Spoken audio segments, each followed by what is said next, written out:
लो leaders, business में अगर कोई एक ऐसी इंपॉर्टेंट चीज है जिससे बिजनेस को बहुत ही आगे लिया जा सकता है, that is how to predict your sales. ये अगर आप प्रेडिक्ट कर सके कि हम सेल्स को लगातार कैसे बढ़ा सके और सेल्स को बढ़ाने के लिए क्या परमुटेशन कॉम्बिनेशन लगाए, एडवर्टीजमेंट बढ़ाए कि लोग बढ़ाए कि क्या करें, इन सबको जानने के लिए हमें जानना पड़ेगा correlation and regression. Correlation is the basis to know how two variables work together, and then based on the working of these two variables हम लोग regression equation निकालते हैं जिससे हम prediction करते हैं। So my name is Dr. Dev और हम करेंगे आज correlation की एक बहुत ही beautiful journey।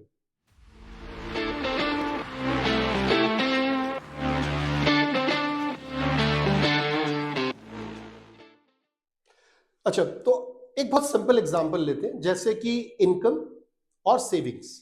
हमें यह पता है कि हम जितनी ज्यादा इनकम करते चले जाएंगे हमारी सेविंग उतनी ही ज्यादा बढ़ती चली जाएगी, प्रोवाइडेड हम एक्सपेंस को स्टैग्नेंट रखें। सो अगर मैंने एक्सपेंस स्टैग्नेंट रखा और मैं इनकम को बढ़ाता चला गया तो मेरी सेविंग हमेशा बढ़ती चली जाएगी। सो इसको हम बोल सकते हैं डायरेक्ट कोरिलेशन, मतलब इनकम बढ़ी सेविंग बढ़ी। So this is known as direct correlation. एक पॉजिटिव कोरिलेशन है, डायरेक्ट कोरिलेशन है। अब हम एक और एग्जांपल लेते हैं। सपोज करिए हम लोग जितने ज्यादा एक्सपेंस करेंगे उतनी ही मेरी सेविंग कम होती चली जाएगी। मैंने क्या बोला? हम जितना ज्यादा एक्सपेंस करेंगे। आज आपका मन करता है कि मैं टीवी ले लूं, मैं बाइक ले लूं, मैं कार ले लूं, मैं मोबाइल ले लूं। अगर आप ये एक्सपेंसेस बढ़ाते चले जाएंगे और अगर आपके इनकम सेम है, इनकम स्टैग्नेंट है, सो इन दैट केस सेविंग क्या होगा? सेविंग कम होती चली जाएगी। सो एक चीज बढ़ रही है, दूसरी कम होती चली जा रही है। अगेन इसमें भी एक बहुत ही मस्त कोरिलेशन है, इसको हम बोलते हैं नेगेटिव कोरिलेशन। ठीक है, अब हम थर्ड एग्जांपल लेते हैं। मैं जितनी तेज गाड़ी चलाऊंगा मेरी स्पीडोमीटर भी उतनी ही तेज चलती रहेगी। पॉजिटिव कोरिलेशन है, कोई दिक्कत नहीं है। क्या कुछ ऐसा हो सकता है कि मैं चीजों को कम खर्च करूं और वो नीचे की तरफ आ जाए? यस, ये नेगेटिव कोरिलेशन नहीं है, ये भी पॉजिटिव कोरिलेशन है। विच मींस अगर मैं किसी चीज को बढ़ा रहा हूं और मेरी जो दूसरा वेरिएबल है वो भी बढ़ रहा है, पॉजिटिव कोरिलेशन है। अगर मैं किसी चीज को कम कर रहा हूं और मेरे जो दूसरा वेरिएबल है वो भी कम हो रहा है, अगेन इसको भी हम पॉजिटिव कोरिलेशन कहते हैं। नेगेटिव कोरिलेशन कब होता है? जब दोनों वेरिएबल्स के बीच में जो रिलेशनशिप है वो इनवर्सली प्रोपोर्शनल रिलेशनशिप है, मतलब एक बढ़ता है तो दूसरा कम होता है। इसको हम बोलते हैं नेगेटिव कोरिलेशन। कोरिलेशन को समझने के लिए एक कॉन्सेप्ट है जिसको हम स्कैटर डायग्राम कहते हैं। इस डायग्राम से हम लोग कोरिलेशन को थोड़ा सा बेहतर तरीके से समझ सकते हैं। देखो, जो सबसे पहला वाला केस है, इस केस में आप अगर देखोगे ये एक जो डॉटेड लाइन है, which means these are the datas हम एक्स और वाई से लेके चल रहे हैं। ये डेटा एक स्ट्रेट लाइन बना रही है, which means R is equal to 1, क्योंकि ये पॉजिटिव स्ट्रेट लाइन है। इसको हम ऐसे भी देख सकते हैं कि जैसे जैसे मेरी नीचे, अगर ये मैं एक्स ले लेता हूं और ये मैं वाई ले लेता हूं, सो जैसे जैसे मेरी y की वैल्यू बढ़ रही है वैसे वैसे मेरी x की वैल्यू बढ़ रही है, विज़ दोनों की तरफ हम बढ़ते चले जाए और ये एक स्ट्रेट लाइन बना रही है। ऐसे स्ट्रेट लाइन में हम r की वैल्यू, r क्या है? r is Karl Pearson coefficient of correlation. हम r से ही इनको डिनोट करेंगे और इसको कार्ल पियर्सन ने एक्चुअली में दिया था, इसलिए इनके नाम से ही इसको जाना जाता है। So here it is a straight line और स्ट्रेट लाइन में r इज इक्वल टू 1 लेते हैं। इस केस में अगर आप देखो ये एक स्ट्रेट लाइन नहीं बना रहा, बट फिर भी ये पॉजिटिव है। बट क्योंकि ये स्ट्रेट लाइन नहीं बना रहा और ये पॉजिटिव है तो r इज लेस देन 1। ऐसे केस में r हमेशा लेस देन 1 ही रहेगा। ठीक है, अब हम इस तरफ को देखते हैं। अगेन यहां पे अगर हम देखेंगे, this is known as negative correlation. क्यों? क्योंकि जैसे जैसे मैं y की वैल्यू बढ़ा रहा हूं या y की वैल्यू कम कर रहा हूं, मेरी x की वैल्यू बढ़ रही है। Now this is x and this is y। अगर आप देखो जैसे जैसे y की वैल्यू बढ़ रही है, ठीक है ना, x की वैल्यू कम हो रही है, या जैसे जैसे मैं x की वैल्यू को बढ़ा रहा हूं y की वैल्यू कम हो रही है। So this is a opposite relationship, इसको हम इनवर्सली प्रोपोर्शनल भी कहते हैं। इन दिस केस अगर ये स्ट्रेट लाइन बनेगी तो r इज इक्वल टू -1 है, और इस केस में जहां पे कि ये स्ट्रेट लाइन नहीं बना रही वहां पे r की वैल्यू लेस देन 1 होगी। इस दोनों को अगर मैं कंसिडर करूं, इनको अगर मैं कंसिडर करूं, तो इन दैट केस मेरे पास रेंज मिल जाता है आर का। आर का रेंज होता है -1 से लेके 1 के बीच में। सो आर जो Karl Pearson's correlation of coefficient है, it should always lie between -1 and 1, right. अब हम ये समझते हैं कि आर अगर 0 की तरफ आता है, मतलब -1 और 1 से अगर 0 की तरफ आता है, तो वो कैसे दिखेगा स्कैटर डायग्राम में। तो उसको एक बार देख लेते हैं। देखिए, अगर मेरा डेटा कुछ इस टाइप से है, सपोज करो मेरा डेटा कुछ इस टाइप से है, बहुत ही ज्यादा स्कैटर्ड है। अब इसका क्या निकलेगा, ना तो ये पॉजिटिव निकलेगा ना तो ये नेगेटिव निकलेगा। इन दिस केस क्या होगा, r is equal to 0, which means there is no correlation, right. ऐसा बिल्कुल नहीं है। अगर r इज इक्वल टू 0 आता है तो हमें थोड़ा सा ना और रिसर्च करना पड़ता है। हो सकता है r इज इक्वल टू 0 में शायद कर्वीलिनियर कोरिलेशनशिप। कर्वीलिनियर का मतलब क्या हुआ, जहां पे कुछ इस टाइप से हो सकता है। सपोज करो डेटा हमारा कुछ इस टाइप से है जिसमें थोड़ा सा कर्व आ रहा है, यहां पे भी आर शायद 0 आएगा, but in that case again जब हम इसको प्रॉपर फर्दर रिसर्च करेंगे हमें मिलेगा 2r 0 है, but there is a relationship exist जिसे हम बोलते हैं कर्वीलिनियर कोरिलेशनशिप। अब अगर हम कोरिलेशन को थोड़ा सा नंबर लाइन पे समझने की कोशिश करें, मैंने अभी क्या बोला था कि जो कोरिलेशन आर की वैल्यू है वो एक्सट्रीम में -1 होगा और इधर एक्सट्रीम में +1 होगा। ऑब्वियसली बीच में 0 आता ही आता है। तो इसको देखो, मैंने समझाने के लिए कोशिश करा है कि जो एक्सट्रीम -1 और +1 है, वहां पे जो रिलेशनशिप होगी वो बहुत स्ट्रॉन्ग रिलेशनशिप होगी, बहुत ही ज्यादा स्ट्रॉन्ग रिलेशनशिप होगी, एक तरीके से ऑलमोस्ट स्ट्रेट लाइन पे आ रही होगी। इसके बीच में अगर मैं ये वाला एक छोटा सा पार्ट ले लूं तो -1 से लेके यहां तक कुछ भी हो सकता है, ये -0.5 भी ले सकते हो या थोड़ा बहुत आगे पीछे ले सकते हैं। सिमिलरली 0.5 से लेके 1 तक ये जो पार्ट है इसके बीच को हम बोल देंगे मॉडरेट रिलेशनशिप। स्ट्रॉन्ग नहीं है, वीक भी नहीं है, मॉडरेट है। इसके बीच में जो ये टुवर्ड्स 0 की तरफ ट्रेंड कर रहा है इसको हम बोलेंगे वीक रिलेशनशिप। मतलब रिलेशनशिप तो है बट बहुत ही ज्यादा वीक है। एंड अगर ये 0 पे आ जाता है, इन दैट केस हम बोलेंगे नो रिलेशनशिप। आई होप ये आपको क्लियर हो गया, ये बहुत जरूरी है समझना। इसको थोड़ा सा पॉज लेके आप समझो। 0 है तो नो रिलेशनशिप है, एक्सट्रीम पॉइंट्स है स्ट्रॉन्ग रिलेशनशिप है, एक्सट्रीम पॉइंट के पास है मॉडरेट रिलेशनशिप है, 0 के पास है वीक रिलेशनशिप है। आई होप आपको ये समझ में आ गया हो। अब हम लोग कोरिलेशन को थोड़ा फॉर्मूले के हिसाब से देखते हैं। 3 फॉर्मूले हैं जिसको हम लेके चल रहे हैं। कोरिलेशन में 2-3 फॉर्मूले और होते हैं, बट अभी हम 3 फॉर्मूले पे फोकस करते हैं।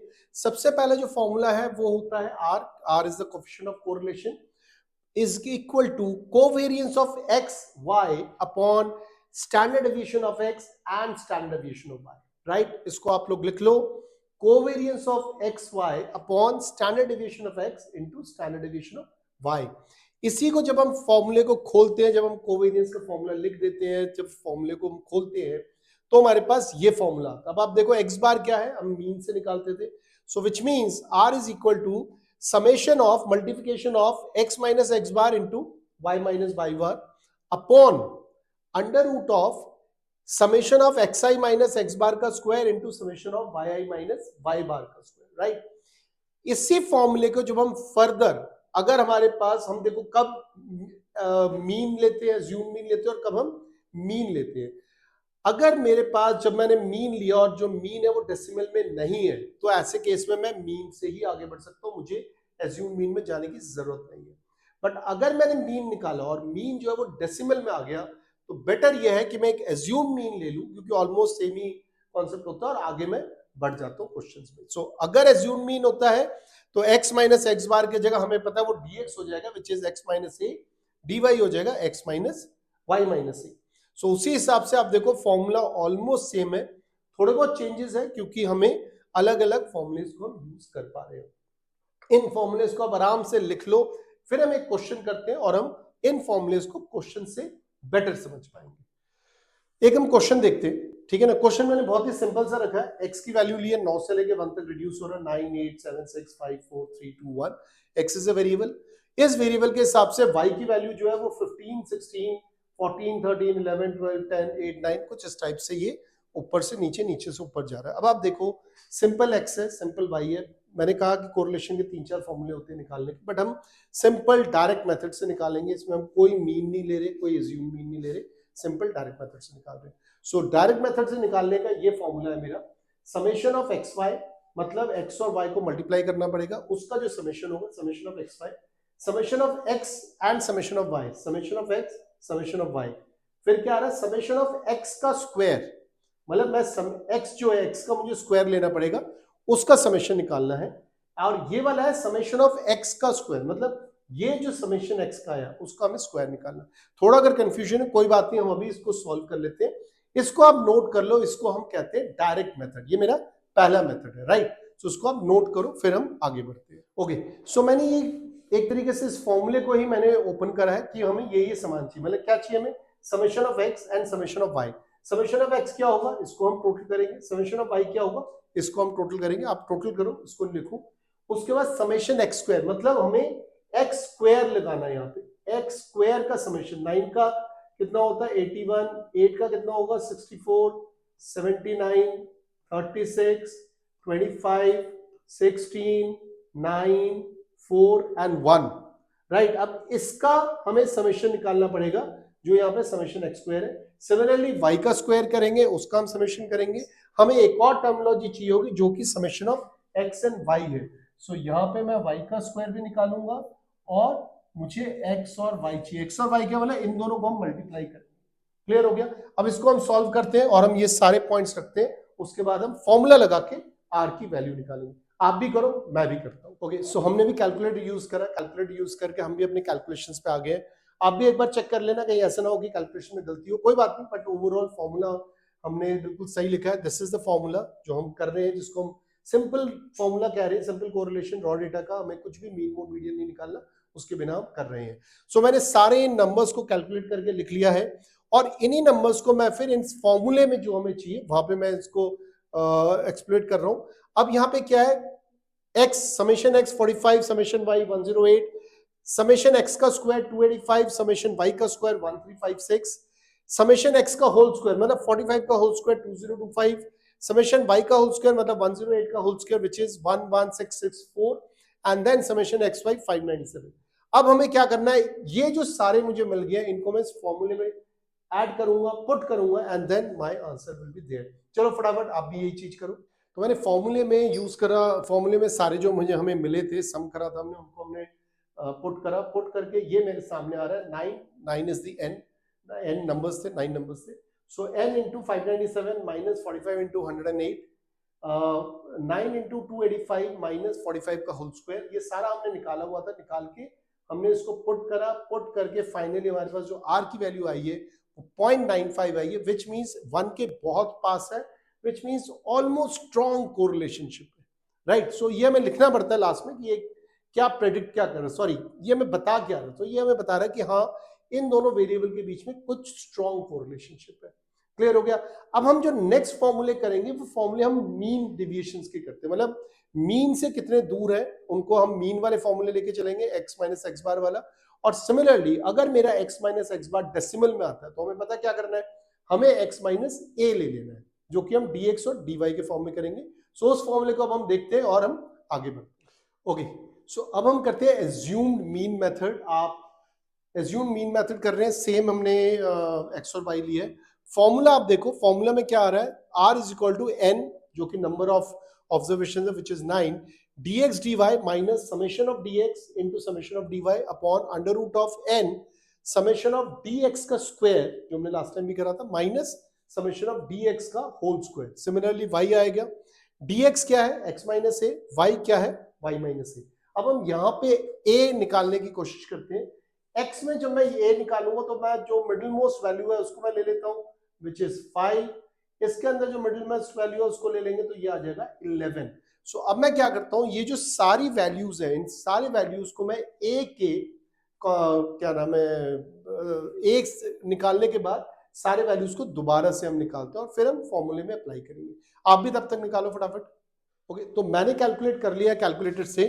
मैंने सबसे पहले x और y लिखा जो हम कर चुके थे, फिर हमने एज्यूम मीन लिया था जो कि मिडिल मोस्ट वैल्यू था 5 और 11। फिर मैंने क्या किया, x माइनस ए मतलब 9 माइनस 5 4 आता है, 8 माइनस 5 3 आता है, 7 माइनस 5 2 आता है, 6 माइनस 5 1 आता है। ऐसे करके मैंने फिर y के साथ भी करा, y का क्या है, y माइनस a कितना था y में 11, सो 15 माइनस 11 4 5 3, ये मैंने ऐसे कर लिया। फिर मुझे क्या चाहिए था, मुझे उनका स्क्वायर करना था, सो मैंने x माइनस a का स्क्वायर करा, y माइनस a का स्क्वायर करा और फिर उनका सम करा जो कि 60 और 69 आया। फिर मैंने x minus a multiplied by y minus a करा। तो मुझे जो चीजें यहाँ चाहिए थी वो मुझे ऑलमोस्ट सब मिल गया है। अब मैं क्या करता हूँ, इन सबको लेके फॉर्मूले में पुट करता हूँ और फिर देखता हूँ मेरी r की वैल्यू क्या आती है। आप भी करो।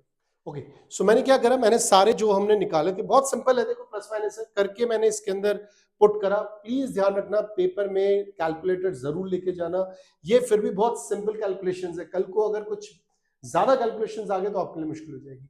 सो मैं अब आर की वैल्यू कैसे निकाल रहा हूँ, सारे मैंने पुट करे, जो जो यहाँ पे मैंने निकाला उसको फॉर्मूले के हिसाब से पुट करा, सॉल्व करता चला गया, फिर से मेरा फॉर्मूला और सॉरी मेरी आर की वैल्यू क्या आ गई 0.95। आप चेक करो पिछली बार भी मेरी आर की वैल्यू 0.95 थी, विच मीन्स काफी हद तक ये स्ट्रॉन्ग रिलेशनशिप है। क्लियर, आई होप आपको मैं दोनों मेथड समझा पाया हूं। बाकी मेथड्स भी ऐसे हैं, आप मीन से भी निकाल के देख लेना, आपको सिंपल पड़ेगा और ज्यादा कुछ इसके अंदर है नहीं कोरिलेशन के अंदर। इसके बाद हम एंटर करेंगे रैंक कोरिलेशन, जिसको हम स्पेयरमैन रैंक कोरिलेशन कहते हैं।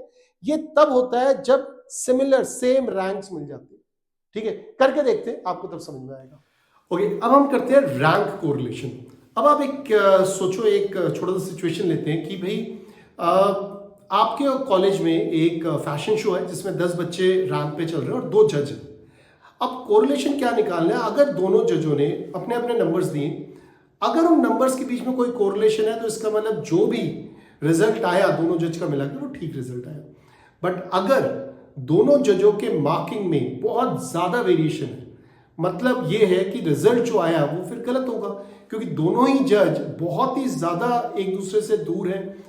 In this case this will not work, क्योंकि दोनों जजों का कोरिलेशन जो है ही नहीं। सो ऐसे केसेस को हम जब सॉल्व करते हैं उसको हम रैंक कोरिलेशन कहते हैं। इसके अंदर एक और कॉन्सेप्ट आता है, अभी जो हम बात कर रहे हैं कि सब जज ने रैंक करा है 10 के 10 पार्टिसिपेंट को अलग अलग नंबर्स पे, बट व्हाट इफ ये जजेस सेम नंबर दे दे किसी पार्टिसिपेंट को, तब आप क्या करोगे, तब आपकी रैंकिंग भी सेम हो जाएगी। तो हम दोनों ही केसेस को लेके चलेंगे, थोड़ा सा फॉर्मूला जो है वो याद करने वाले, अदरवाइज कुछ भी नहीं है इसके अंदर। ओके, देखते हैं। तो ये अगर आप देखोगे तो ये फॉर्मूला है P is equal to 1 minus 6 summation of d square upon n का square minus 1, right, which means n cube minus n आ जाएगा। और ये जो आप फॉर्मूला देख रहे हो, चिंता मत करो, मैं उसको बहुत सिंपल से बता दूंगा, ये तब होगा जब जजेस सेम रैंक पे रखते हैं, जो भी लोग चाहे वो रैंप वॉक कर रहे हैं या कुछ भी कर रहे हैं। सो दोनों केसेस को हम देख के सॉल्व करते हैं। चलो ओके, सो इस क्वेश्चन को हम देखते हैं। ये क्वेश्चन किसी एक पर्टिकुलर स्टूडेंट के जिसके 2 मार्क्स हमने लिए, एक हमने मैथ्स के मार्क्स लिए, एक हमने इंग्लिश के मार्क्स लिए। ठीक है, अब इसके अंदर हम देखना चाहते हैं कि बच्चा एक्चुअली में ऐसा तो नहीं कि दोनों में से किसी एक सब्जेक्ट में अच्छा है दूसरे में खराब है, या वो दोनों में ही बेटर चल रहा है। सो कुछ भी अगर हम कोरिलेशन निकालने की कोशिश कर रहे हैं इनके मार्क्सों में, तो हम क्या करते हैं, जो हमने मार्क्स लिए हैं, जो कि मेरे ख्याल से N10 है, तो N10 के हिसाब से जो भी हमने मार्क्स लिए हैं, हमने क्या करा है, उन मार्क्स की रैंकिंग कर दी है। ठीक है, अब जैसे देखो 55, 75, 45, 71 इस टाइप से नंबर्स हैं, तो जो सबसे जो बड़ा नंबर है, जैसे 80 सबसे बड़ा नंबर है, उसको हमने 1 रैंक करा है। सिमिलरली मैथ्स के मार्क्स में जो सबसे बड़ा नंबर आ रहा है वो 77 आ रहा है, उसको हमने 1 करा है। सो हम क्या कर रहे हैं, हम इनको रैंकिंग कर रहे हैं, सबसे ज्यादा को 1 मार्क्स रख रहे हैं, सबसे कम को कम मार्क्स रख रहे हैं। तो रैंकिंग करने के बाद अगर आप देखो, इन किसी भी रैंकिंग में रैंक्स जो हमारा है वो रिपीट नहीं हो रहा है, इसके अंदर रिपीट रैंकिंग का कॉन्सेप्ट नहीं है। 9, 3, 10, 4, 6, 5, 8, 1, 2, 7 कोई रिपीट नहीं हो रहा है। क्लियर, फॉर्मूला क्या है, 1 minus 6 summation of D square. D क्या है, डिफरेंस बिटवीन द 2 रैंक्स, मतलब ये जो दोनों रैंक है 9 और 4 जो रैंक है, इनका डिफरेंस क्या है और उनके डिफरेंस का स्क्वायर। सो डी का स्क्वायर मतलब डिफरेंस का स्क्वायर। पहले हमने डिफरेंस निकाला, 9 में से 5 4 गया 5, 3 में से 2 गया 1, 10 में से 10 गया 0, ऐसे करके हमने डिफरेंस निकाल लिया। कभी कभार इसमें माइनस भी आ सकता है, कोई दिक्कत नहीं है, और वैसे भी माइनस अगर लोगे भी तो कोई फर्क नहीं पड़ेगा, क्योंकि हमें स्क्वायर करना है और हम दोनों का डिफरेंस ले रहे हैं, कोई बड़ा कोई छोटे की हम बात नहीं कर रहे। सो अब जब मैं स्क्वायर कर रहा हूं तो 25, 1 इस टाइप से मैंने स्क्वायर करा। मुझे निकालना क्या है, इनको स्क्वायर करने के बाद इनका मुझे समेशन निकालना है, राइट। अगर आप देखो मैं बहुत सिंपल तरीके से चल रहा हूं, मैं एक बार रिपीट कर देता हूं। सबसे पहले इंग्लिश के मार्क्स लिख लिया हमने, उसके बाद मैथ्स के मार्क्स लिख लिए हमने, उसके बाद हमने इनकी रैंकिंग करी है। अच्छा ये ध्यान रखना, क्वेश्चन में कई बार ना वो यहां से शुरू हो जाते हैं, वो मार्क्स नहीं देते। वो बोलेंगे हमने रैंक दे दिया, अब आप सॉल्व करो। बट अगर रैंक नहीं दिया, मार्क्स दिए, तो सबसे पहला स्टेप आपको रैंक्स पे लाना है, उसके बाद उनका डिफरेंस लेना है, डिफरेंस का स्क्वायर करना है, और जब स्क्वायर हो जाए उसका समेशन लेना है और इस फॉर्मूले में पुट कर देना है। सो डिफरेंस का जो समेशन आया वो 54 आया, इसको हमने कैलकुलेट करा हुआ है, और मेरा सिंपल फॉर्मूला है, n क्या है मेरा 10 है, तो जब 10 स्क्वायर माइनस 1 आएगा तो वो मेरा 99 आएगा, मल्टीप्लाइड बाय 10 990 आ जाएगा। इसको जब मैं सॉल्व कर रहा हूं मेरा आंसर आ रहा है 0.67, जो थोड़ा सा मतलब बीच में है। हम इसको मॉडरेटली मॉडरेट कोरिलेशनशिप भी कह सकते हैं, वो चलो ठीक है, वो टर्मिनोलॉजीज बाद में आएंगी। बट आई होप आपको समझ में आ गया होगा। अगर रिपीट करना कर लो, पहले मार्क्स लिखो, फिर रैंक्स लिखो, उन रैंक्स का डिफरेंस निकालो, मतलब दोनों के बीच में क्या डिफरेंस है उसका स्क्वायर निकालो, उस स्क्वायर का समेशन करो, और फिर फॉर्मूले में आप पुट कर दो। That's it.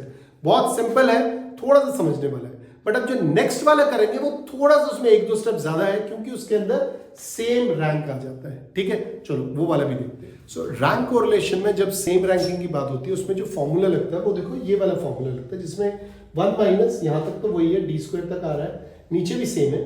चेंज कहां पे आ रहा है कि डी स्क्वायर के साथ ना जो हमने रैंक बराबर आ रहे हैं, मतलब सेम रैंक आ रहा है, जिसको हमें एडजस्ट करना पड़ेगा, वो एडजस्ट करेंगे, बताऊंगा मैं कैसे आएगा। उसमें ये फॉर्मूला आ रहा है 1/12 m1 का क्यूब माइनस m1, 1/12 m2 का क्यूब माइनस m2। अब ये m1 m2 m3 है क्या?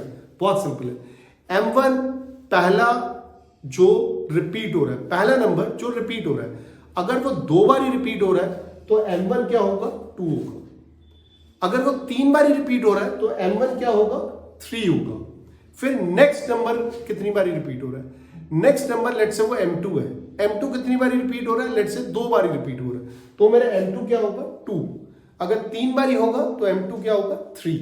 थोड़ा सा समझने के लिए मैंने एक क्वेश्चन दिया है, और उस क्वेश्चन को मैंने थोड़ा सा अलग ढंग से समझाने की कोशिश करी। आई होप वो आपको समझ में आएगा। So let's understand through that question.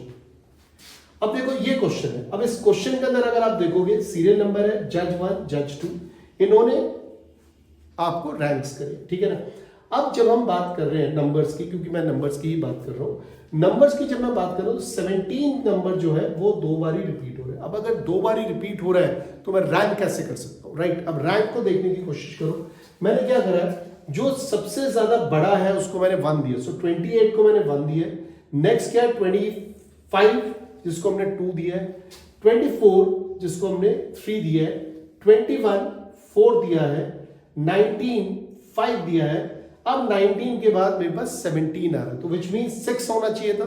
सो 6 और 7 में कॉमन हो रहा है। अब किसको 6 दे, किसको 7 दे, मुश्किल है देना। तो बेस्ट तरीका क्या है, इन दोनों का मीन निकाल लो। तो 6 नंबर जो होगा और उसका 7th नंबर का मीन क्या है? 6.5। ठीक है, तो 6.5 मैंने इसको दे दिया। मेरे पास 6th और 7th खत्म हो गया। सो नेक्स्ट जो होगा 17 के बाद जो नेक्स्ट नंबर आ रहा है वो 13 आ रहा है, तो वो मेरा 8th रैंक है। आई होप ये समझ में आया। अब मेरा m1 भी क्या हो जाएगा, देखो m1 भी मेरा 2 हो गया, क्योंकि m1 2 क्यों है? क्योंकि 17 2 बार रिपीट हो गया, तो m1 मेरे क्या हो गया? 2 हो गया। हाउ? अब आपको शायद थोड़ा थोड़ा समझ में आ रहा होगा। अब आप इसको करने की कोशिश करो जज 2 में। जज 2 में आप बताओ कि आप फर्स्ट रैंक किससे दोगे? फर्स्ट रैंक अगेन 21 को ही दोगे इसके हिसाब से। Let's check it out. अब हम जज 2 की रैंकिंग में आते हैं। जज 2 में अगेन 28 को मैंने 1 दिया। 28 के बाद मेरे पास देखो 20 आ रहा है, जो कि 3 जगह है, ठीक है ना। अगर वो 3 जगह है 20 20 20, अगर ये 3 जगह है तो सॉरी यहां पे गड़बड़ होगी। 27 को हमने 2 दिया, तो इसका मतलब है 3 4 5, मतलब 3 4 5 तीनों सेम है। अब किसको हम कैसे दें पता नहीं, अगेन सेम फॉर्मूला। इन तीनों का आपको मीन निकालना, मतलब 3rd position 4th position 5th position का आपको मीन निकालना, जो कि होगा 4। 3 4 5 का मीन क्या होगा? 4। इसका मतलब तीनों को आपको 4 रैंक देना है। 4 4 4। तो जैसे मैंने तीनों को 4 रैंक दे दिया, मेरे पास 3 4 5 खत्म हो गया। नेक्स्ट मेरा क्या होगा? 6 होगा। इन बिटवीन अब ये मेरा क्या निकला? पहले 17 मेरा m1 था जो 2 था, अब 20 जो है मेरा m2 है which is 3, so my m2 is 3। Next मैं दोबारा देख रहा हूं कि 18 जो है ये भी 2 बार ही आ रहा है, which means my m3 will become now again 2। so m1 2 है, M3 सॉरी M1 2 है, M2 3 है और M3 अगेन 2 है। अगेन मैंने इसको 6.5 दो थे और 6th और 7th पोजीशन पे था, उसका मीन 6.5 और 6.5 आ रहा है। सो इस हिसाब से मैंने रैंक 1 रैंक 2 कर लिया, मैंने M1 M2 M3 भी निकाल लिया, राइट। तो मेरा जो M2 निकला है, क्योंकि M2 में 3 नंबर्स थे जो रिपीट हो रहे थे, तो माई M2 is 3 and again M3 में 2 नंबर रिपीट हो रहे, M3 is 2। आई होप यहां तक आपको क्लियर हो गया होगा। अब हम इसका नेक्स्ट कैलकुलेशन देखते हैं। देखो सबसे पहले मुझे M1 एंड M2, क्योंकि मेरे 2 है, दोनों का फॉर्मूला सेम है, कैलकुलेट मैं कर रहा हूं। तो देखो कैलकुलेट में क्या होगा, 1/12 2 का क्यूब 8 होता है, -2 6 होता है। 6 को जब मैं डिवाइड करूंगा 12 से तो 0.5 आएगा। सो जब भी m की वैल्यू 2 होगी वो मेरी 0.5 आएगी, चाहे M1 हो चाहे वो M3 हो। नेक्स्ट, जब भी मेरी m की वैल्यू 2 होगी, जो मेरे M2 है, M2 की वैल्यू मेरी क्या है, M2 जो है वो 3 है एक्चुअली में। सो यहां पे M1 एंड M3 जो है वो 2 था, 0.5 आया। M2 जो है वो मेरा 3 है, 3 में क्या आ रहा है, 3 का cube 27 -3 24 divide by 12 2। So M2 which was 3, answer मेरे 2 आ रहा है, विच मीन्स अब अगर मैं फॉर्मूले में जाता हूं तो फॉर्मूले में मैं लगा के देखता हूं कि फॉर्मूले में कैसे लग रहा है। सो फॉर्मूले में देखते हैं। अच्छा चलो, फॉर्मूले से पहले हमने डी स्क्वायर का समेशन निकाल लिया। डी आपको पता है कैसे निकालना है, डिफरेंस निकालना है दोनों रैंक का। डिफरेंस निकालने के बाद उसका स्क्वायर करके मुझे सम करना, तो ये 16.5 आ गया। अब मेरा क्या फॉर्मूला है, उस फॉर्मूले में चलते हैं और सिंपल डाल देते हैं, कोई इशू ही नहीं होगा। अब ये मेरा फॉर्मूला था। सो शुरू में मेरा क्या आया, 16.5 प्लस 0.5 प्लस 0.5 और प्लस 0.2। ये मैंने सिर्फ न्यूमरेटर लिया फॉर्मूले का, ठीक है। ये मेरा न्यूमरेटर आ गया। डिनोमिनेटर में क्या है, n³ माइनस n, राइट। सो n³ माइनस n मेरे डिनोमिनेटर में है। सेम चीज को मैंने 8, मेरे पास नंबर्स हैं तो 8 का स्क्वायर -1। जब मैं इसको सॉल्व करता हूं तो मेरा आंसर आता है r की वैल्यू 0.76, जो एक्चुअली में हम बोल सकते हैं मॉडरेटरी कोरिलेटेड है, दोनों जो रैंक्स हैं। So this is how you have to solve the adjusted rank correlation. अगर आप रिपीट करना चाहते हैं, मैं आपको छोटे से में रिपीट कर देता हूं। सबसे पहले मुझे क्या निकालना है, मुझे ये देखना है कि रैंक कौन कौन से बराबर है, दोनों x में और y में। लेट्स से x में मेरे एक रैंक बराबर है, तो मेरा M1 = 2 हो गया, मतलब 2 बार रिपीट हुआ है। नेक्स्ट में y में मेरे पास इस क्वेश्चन के हिसाब से जो M2 था उसमें 3 नंबर्स एक जैसे थे, तो मैंने M2 को 3 ले लिया। फिर जब M3 गया, फिर मेरे पास 2 नंबर रिपीटेड थे, तो मैंने 2 सेम नंबर्स थे, तो मैंने M3 को फिर से 2 लिया। जब मैंने सॉल्व करा तो सॉल्व करके इस फॉर्मूले के हिसाब से मैंने करके बताया था कि जब m की वैल्यू 2 होती है तो मेरे पास जो सॉल्व करके आंसर आएगा वो 0.5 होगा। जब m की वैल्यू 3 होती है तो सॉल्व करके जो आंसर आएगा वो 2 होगा। इसका मतलब क्या हुआ कि मुझे 0.5 और 2 ऐड करना है, विच मीन्स मुझे 3 ऐड करना है D square, summation of D square में। तो उस हिसाब से अगेन मैंने फॉर्मूला लगाया और मेरा आंसर आ गया। मेरे हिसाब से अब आपको क्लियर हो गया होगा कि कोरिलेशन कैसे निकालना है। मैंने अलग अलग तरीके से निकाल के बताया, एक रॉ डेटा के साथ नॉर्मल जो कोरिलेशन का फॉर्मूला है, एज्यूम मीन का फॉर्मूला भी मैंने आपको करके बताया। मीन वाला उम्मीद करता हूं आप लोग इजीली कर लोगे। उसके बाद हमने रैंक कोरिलेशन देखा, तब जबकि हमें एडजस्ट करने की कोई जरूरत नहीं पड़ रही थी, सिंपल फॉर्मूला हम लगा रहे थे, वो 1 - 6 summation of D square upon n³ minus n वाला। और जैसे ही मेरे पास एडजस्टेड मतलब रिपीटेड रैंक आ जाते हैं, मुझे उसको एडजस्ट करना पड़ता है। एडजस्ट करने के लिए ये वाला फॉर्मूला लगता है। So this is where I close my correlation का सारा हमने कर दिया। अब हम रिग्रेशन पे आगे बढ़ेंगे। So with this I close correlation. अब हम रिग्रेशन पे आगे बढ़ेंगे। हम रिग्रेशन देखेंगे कैसे करते हैं। Thank you.